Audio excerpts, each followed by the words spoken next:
আরে আমি 3 দিন ধরে একটু পানিও খাইনি, আমাকে কেউ সাহায্য করো। আরে আজকে তো বাসায় ফিরতে অনেক রাত হলো। এই ছেলে, কে তুমি? দাঁড়িয়ে যাও, এই রাস্তা দিয়ে কেন যাচ্ছ? তুমি এই গ্রামের কাউকে উপকার করবে না, উপকার করলে তোমারই ক্ষতি হবে। আরে আচ্ছা ঠিক আছে মাওলানা সাহেব। আরে থামো, এই রাস্তা দিয়ে যাও না তুমি।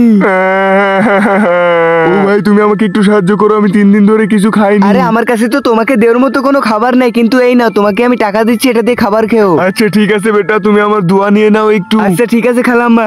আরে পা পিছন দিকে কেন? আরে তুমি কোথায় যাচ্ছ? দাঁড়াও, আমার দোয়া নিয়ে যাও তুমি। আরে আমার পিছনে তো ভূত লেগে গেছে, এবার আমাকে কে বাঁচাবে?